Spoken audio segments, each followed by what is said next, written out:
Hey guys, what's up? This is Bry. I'm back at the book studio. Finished the top three, first batch anyway, top three series. We're kicking that off on October 1st. I'm super excited about it. We're gonna have a little welcome video, then the top three favorite books of all time, and then we're gonna hit habits, ancient wisdom, modern science, nutrition, fitness, sleeping, breathing, focusing. And then what do? Celebrating, prospering, and then I threw in weight loss as the first kind of batch. Favorite books, check it out, optimize.me/top three. I don't know if that's set up yet, but it will be as of October 1st. Before we go any further, and we do have a fun day today, we've got an extra book up on the stack I'll share with you. The design comp for our book. We've got some Aura. It's like 5 p.m., so I don't even know what it said. Go easy? Nah, I didn't go easy today. Thank you for the tip. But we went pretty hard today. We'll talk a little bit about that. So I hereby recommit, been recommitting all day, every day. And I've also kind of set the compass here. Today's virtue orientation predominantly was hope and courage. Just that real enthusiasm for stepping into the next best version of myself and optimize as we go even more deeply into our commitment to making a difference in the world. So that was today's focus there. Where do we want to go? PNTVs, just a quick update if you're following along there. We decided to change the schedule from every day to every 3 days to account for the top threes that are coming down the pipe and these number ones. Again, launching the top three on October 1st. And yeah, well, I'll just share it with you right now. So in our last one, we shared the first version of the book cover, and we made some little tweaks. So the creative process for me and for anyone is all about the tiniest little tweaks, right? So we had to trim this up and fix that, then we had to fix this. Phil Stutz is officially on to write the foreword. I can't remember if I said that yesterday or not, but that is official. Super excited about that. And someone guessed that we were modeling the book design after Stephen Pressfield's The War of Art. And you know, it's interesting because we're actually taking what I love about this book. So Austin Kleon, Steal Like an Artist style, right? Like, who do you really admire? And how do you take some of the elements of their design work and then bake it into yours, right? That's what great artists do. They kind of synthesize different ideas. So I'm really inspired by a number of books, obviously. All of these books. I'm kind of a book aficionado, both covers and content. But I absolutely love the hyper simplicity. I think it was Matt who guessed the similarities, but I love the hyper simplicity of Stephen Pressfield's brand. And just look how much better these look, for example, than the book he published with the Domino Project. I mean, that's cool, but these are just boom. Yep, that's a Stephen Pressfield book. I got it. We've got a title that hits you in the face, and we've got the iconic image that captures the essence of what the book is all about, right? And I mentioned actually Turning Pro that, you know, the true professional creative artist shows up to their job like they're a construction worker. It's not this choir of angels singing all day, every day. He says, no, actually it's Stephen King. In one of these books, I think it's actually over there, because I remember admiring it when I picked it up and stacked it up. Stephen King says, your muse is more like a, what does he call it? Just some guy that's got bowling trophies in your basement. He doesn't say he's like a troll, but he's kind of like a troll that lives in your basement.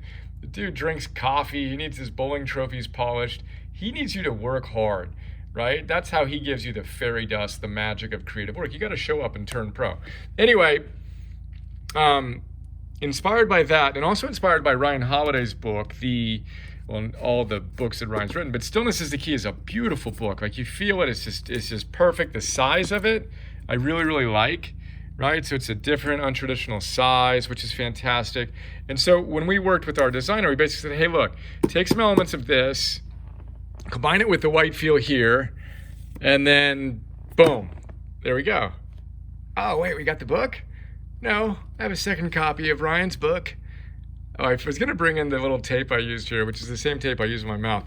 Now this is nowhere near what it's going to be, but it's really, really fun to play with it for me. You know, I like to physically, viscerally feel where the book's going to go, and just to see this, obviously, and again, we're going to tweak that. I'll show you the next rev of that. But just to celebrate the little tiny gains in the creative process.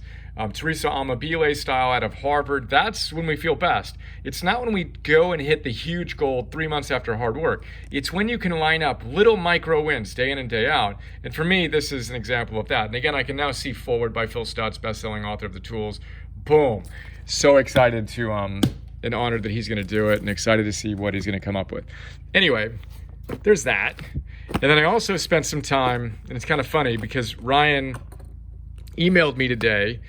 He was talking to Cal Newport, and we're going to be advertising on Cal Newport's podcast, which I'm really excited about, which Ryan's team kind of, I think, helps produce and all that, and potentially on Ryan's Daily Stoic as well, and reaching out to some other friends to do some stuff. And this morning, I was working on Ryan Holiday's, another one of his great books that I haven't covered. We've covered Stillness is the Key, Ego is the Enemy, Obstacle is the Way, and the Daily Stoic, but he's also written a book called Perennial Seller.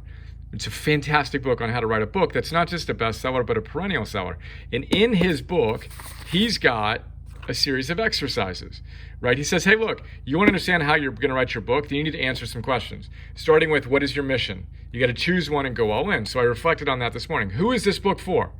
Right? Well, Optimize is for people who are fed up with the viciousness in our world and want to play their roles in life as powerfully as they can to make a difference. Smart, ambitious, high-performing individuals who know they are capable of so much more than they might be currently expressing. And I say, note, existing optimizers include some of the top Navy SEALs, best-selling authors, Fortune 100 senior executives, Olympic medal, NCAA championship-winning coaches and their teams, and other peak performers who come to us to optimize and actualize their heroic potential. And then we've got a different list of people. Is your book, he says, extremely practical or very entertaining? Well, I answer that. Optimize is extremely practical and a little entertaining. What's the ultimate problem you're solving? We're not bashful here. We're solving the most fundamental problem of human existence, how to be happy in the deepest, most eudaimonic sense. Then I talk about what we talk about in eudaimonology. And I say, look, we're all about integrating ancient wisdom and modern science and practical tools. And we talk a lot about the fact that if you asked Aristotle and Martin Seligman as proxies for ancient wisdom and modern science, they're going to give you the exact same answer about what the ultimate purpose of life is. And I go off on that. We talk about that a lot in different contexts. So that's the problem the ultimate problem we're solving. Boom. And then he asks, well, how are you bold, brash, and brave? Well, we're unabashedly committed to changing the world, 1% at a time, together, starting with you and me. And then I say, we firmly believe that you can boil every single challenge humanity faces into 3 words: vice versus virtue. And then how do we solve that problem? Well, we each need to be the change we want to see, and not in some woo-woo, oh, that sounds nice kind of way, but in a fiercely committed, heroic kind of way, which is why the title of the book, as it's currently envisioned, is Optimize, a Handbook for the Modern Hero. Then you've got a 1-sentence description, then you got a 1-paragraph description, then you got a 1-page description, and then you've got a couple other answers I didn't get to this morning after 2 hours of blowing my brain up deep work. So anyway,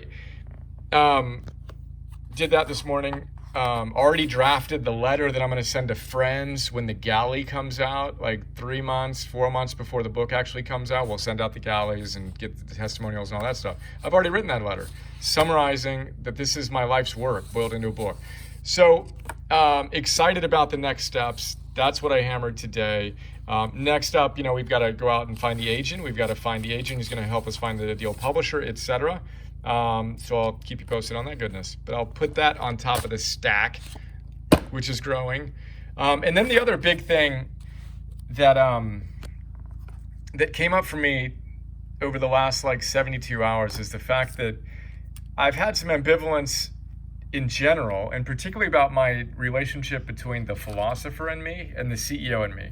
I've kind of gone back and forth over the last 20 plus years, part philosopher, part CEO, and made the distinction that, I'm 101% philosopher and CEO, and just really recreated my identity, kind of the next level identity. This is my journal for this morning. I'm getting ready for a big binder clip here and here on the number ones we've been doing. But this is my journaling this morning, right? So again, it looks pretty similar every single day, right? Athlete, philosopher, soulmate. Athlete, philosopher, soulmate with the virtue compass, etc. drawn into my top goals. Well, this morning, I tweaked it. After setting kind of the intention of I'm 101% philosopher and CEO, dissolve the apparent dichotomy, as Maslow would say, between work and play, in this context between philosopher and CEO.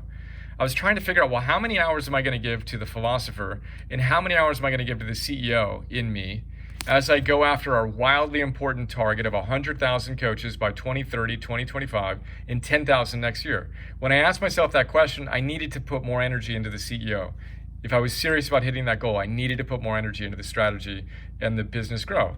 As a social entrepreneur and CEO, I couldn't just be a hermit reading books and writing notes anymore. I've got to step up and do that more. So anyway, I was like, okay, what is it, 10 hours I put into the philosopher? And then I wrote a 0 at the end of that. I said, no. You're going to give 100% of your time to being a philosopher. It's just going to be expressed in a different way. Yeah, you're going to read books and do notes still, but we need to dedicate our time to fulfilling my role as the CEO of our organization. So that led me to my identity. Athlete, I'm still disciplined, and I'm actually 2Xing. So I used to do 1 sun salutation, 10 pull-ups, 100 burpees, 1,000 meters of rowing, and 10,000 steps. I'm now committing to 2 sun salutations, that's not too hard, 20 pull-ups, done, still need to do 1 sun salutation today, 200 burpees, I'm like 180 something in today, 2,000 meters of row, done, 20K steps, I've got some work to do on that too. I'm only at 14,000 right now, awesome. Strength for 2, I love the number 2 because it represents that a hero has strength for 2. So I'm stepping up. It's time for me to go all in on that. And then the identity work-wise is philosopher plus CEO now. Again, you can flip through every single one of these. It's philosopher, philosopher, philosopher, philosopher, philosopher, plus CEO. And then my virtue, and you can literally every single one, prolific, prolific, prolific, prolific. That's just the virtue that I've been embodying every single day. Prolific, prolific, prolific. Now I'm focused on what's important now, which will involve, again, some level of prolific output, but it's really a soul force deal. I'm going to get my energy dialed in via my strength for 2. I'm going to focus on what's most important right now, and that's going to be different in this new identity than it was in the past one. And I'm going to do that consistently. Soulmate stays the same, connected, etc. And the other thing that really came to me was, as we set our wildly important targets for our business, we always start with the soul goal. And we talk about this a lot in the focus module, which actually is just coming out for our coaches right now. The focus module, we teach you how to figure out what's most important in your life. How do you set wildly important targets? Well, it starts with a soul goal. What is the most important thing in your life? And for me, and I would offer for all of us, it's the same thing. Become the best version of yourself. And then you'll express it in different ways, but that's the universal ultimate purpose. Optimize equals optimist equals best equals eudaimon equals hero is the way that I frame it.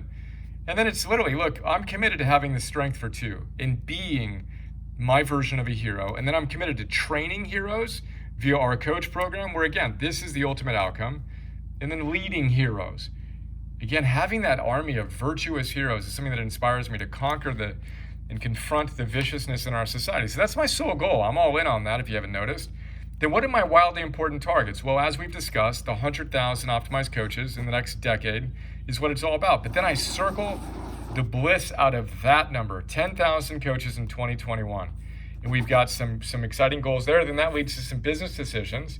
We call our growth engine the flow wheel, not a flywheel like Jim Collins, but the flow wheel, where we do certain things. You know, we offer a ton of free content, then we invite people to our core wisdom, and we're able to get them in our flow wheel of optimizing, where everyone wins. That's our growth engine. That demands a strong platform. We're investing deeply into our technology right now to up-level all of that, which is why, by the way, we're offering a $250 lifetime membership right now. We rarely do that kind of over an extended period of time, but we're doing it right now, and we're going to use that capital we're raising via those lifetime memberships to finance the next step of our impact and marketing efforts and the platform that we're next leveling. You can get that at optimize.me/lifetime. And then all that leads to the handbook, which I think it's going to be potentially a 10x multiplier to really get Optimize out into the world with a simple thing like this basic handbook, which is why we're all in on it and why we're delaying the release of it. Current fun goal is we want it out for the holidays, so the Tuesday before Black Friday, November 23rd, 2021 is the current fun. Let's go hit that target. That's it. That's how my journaling has evolved. This one's getting long. I haven't even talked about Aura yet. So yeah, 76 go easy. Heart rate was a little bit higher. You know what? I'm going a little harder, which I'm fine. I'm moving a little bit later at night. The sleep was pretty good. Although I went to bed, this is the little distinction here. Went to bed 45 minutes later yesterday and got a little bit less REM. So that's something interesting to play with. But you know what, frankly? I'm going to need to create a new set of rhythms and deal with the energy that I'm going to bring in with this new identity. So all the things I was doing kind of philosopher mode are going to take on a little different texture now. And one of the reasons why I'm doubling all of my movement goals throughout the day is I'm also going to get back into email and use that as a way to connect with some partners and luminaries that I want to make deeper connections with and relationships with and all that stuff, which is going to force me to get up and move my body even more. So we'll have fun kind of seeing how that evolves. That's all I got. It's time for me to transition from deep work to deep love. I appreciate all of you, and thank you so much for your kind words and support. It means a lot to me to see you, I'm going to get the book, I want to pre-order it. Means a ton. So thank you so much for your support and giving me kind of the fuel to do what I do. Hope you have a great weekend. All right, look forward to sharing more. See you.